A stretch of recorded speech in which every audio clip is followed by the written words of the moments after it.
எங்கே போயிட்டுருக்கோம்? டே 4 வந்து கோல்ட் கோஸ்ட்லேருந்து நாங்கள் வந்து மெக்கேக்கு போயிட்டுருக்கோம். நடுவில் வந்து கிளாட்ஸ்டோனில் வந்து நாங்கள் நிறுத்தியிருக்கோம். It's 12 hours drive. இங்கே 6 hours நடுவில் இருந்து நிப்பாட்டியிருக்கோம். இன்னும் 6 hours போகணும் கைஸ். நாளைக்கு வந்து நாங்கள் எங்கே போகிறோம்? அது நாளைக்கு சொல்லிக்கலாம். சொல்றா, நாளைக்கு சொல்லிக்கலாம். இப்பயே சொல்லு. நாளைக்கு சொல்றேன். அவங்களுக்கு ஃபர்ஸ்ட் வீடியோலயே நம்ம சொல்லிடுவோம் நம்ம கெயின்ஸ் போறோம் கைஸ். மெக்கேல இருந்து கெயின்ஸ் போறோம் கைஸ். அவ்வளவுதான், பெருசா ஒண்ணும் இல்லை. இவன் சொல்ற மாதிரி பெரிய யூடியூபர் இவரு. சஸ்பென்ஸ் வச்சு சொல்றான்.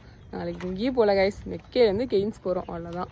இந்த ஊருக்கு ஏன் தெரியுமா கிளாட் ஸ்டோன் இருக்காங்க? இப்போ நிறைய ஸ்டோன் வச்சிருக்காங்க.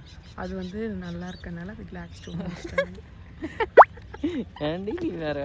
நிஜமா தான். எந்த பீச்ல இந்த மாதிரி கல்லு அப்படின்னு அடுக்கி வச்சு பாத்திருக்கியா நீ? மெமோரியல் டவுன் மாதிரி. நீயா அடிச்சு விடு. இங்க இருந்து ஒரு வியூ பாயிண்ட் இருக்கு, செம்மையா இருக்கு வியூ. தெரியுதாடா? நல்லா தெரியுதா? வீடியோ போடுறதுக்கு அப்புறம் நம்ம கின்னஸ் ரெக்கார்ட் கொடுப்பாங்கடா. மெயில் பண்ணி டேக் பண்ணி விடுறேன். நீ ஒரு நாள் கோல்ட் கோஸ்ட் போனயா அப்புறம் கிளம்புவியா?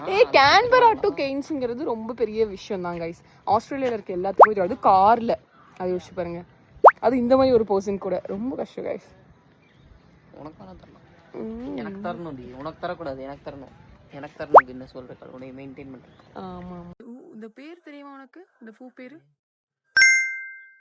இந்த பூ பேர் பாணி.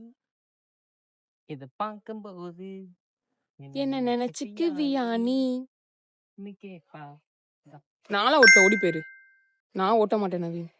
அரை மணி நேரம் தாண்டி ஓட்டுனேன். நான் ஓட்டல, எனக்கு கால் வலிக்குது.